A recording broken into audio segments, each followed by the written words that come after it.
IPL 2025ರ points ಟೇಬಲ್ನಲ್ಲಿ RCB ಅಗ್ರಸ್ಥಾನದಲ್ಲಿದೆ. IPL 2025ರ ಆವೃತ್ತಿಯಲ್ಲಿ ಈಗಾಗಲೇ 7 ಪಂದ್ಯಗಳು ನಡೆದಿವೆ. Sunrisers Hyderabad, Lucknow super Giants, Kolkata night Riders ಮತ್ತು ರಾಜಸ್ಥಾನ ರಾಯಲ್ಸ್ ಈವರೆಗೆ ತಲಾ 2 ಪಂದ್ಯಗಳನ್ನು ಆಡಿದ್ದರೆ ಉಳಿದ ತಂಡಗಳು ಕೇವಲ 1 ಪಂದ್ಯ ಆಡಿವೆ. ಸನ್ರೈಸರ್ಸ್ ಹೈದರಾಬಾದ್ ವಿರುದ್ಧ ಲಕ್ನೋ ಸೂಪರ್ ಜೈಂಟ್ಸ್ ಭರ್ಜರಿ ಗೆಲುವು ಸಾಧಿಸಿದ ಬಳಿಕ ಅಂಕಪಟ್ಟಿಯಲ್ಲಿ ಮಹತ್ವದ ಬದಲಾವಣೆಯಾಗಿದೆ. ಮೊದಲ ಪಂದ್ಯದಲ್ಲಿ ರಾಜಸ್ಥಾನ ರಾಯಲ್ಸ್ ವಿರುದ್ಧ 44 ರನ್ಗಳಿಂದ ಗೆದ್ದಿದ್ದು ಸನ್ರೈಸರ್ಸ್ ಹೈದರಾಬಾದ್ ಅಂಕಪಟ್ಟಿಯಲ್ಲಿ ಮೊದಲ ಸ್ಥಾನದಲ್ಲಿತ್ತು.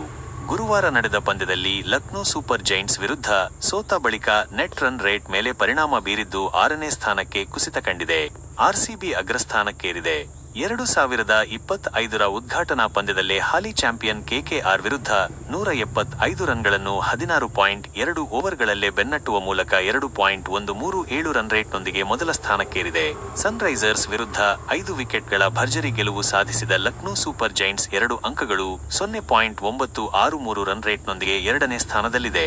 Punjab Kings, Chennai super Kings, Delhi capitals ಮತ್ತು ಸನ್ರೈಸರ್ಸ್ ಹೈದರಾಬಾದ್ ಕ್ರಮವಾಗಿ 3, 4, 5 ಮತ್ತು 6ನೇ ಸ್ಥಾನದಲ್ಲಿವೆ. ಕೆಕೆಆರ್ 7ನೇ ಸ್ಥಾನದಲ್ಲಿದ್ದು ಮುಂಬೈ ಇಂಡಿಯನ್ಸ್ 8ನೇ ಸ್ಥಾನದಲ್ಲಿದೆ. ಗುಜರಾತ್ ಟೈಟಾನ್ಸ್ ಮತ್ತು ರಾಜಸ್ಥಾನ ರಾಯಲ್ಸ್ 9 ಹಾಗೂ 10ನೇ ಸ್ಥಾನದಲ್ಲಿವೆ.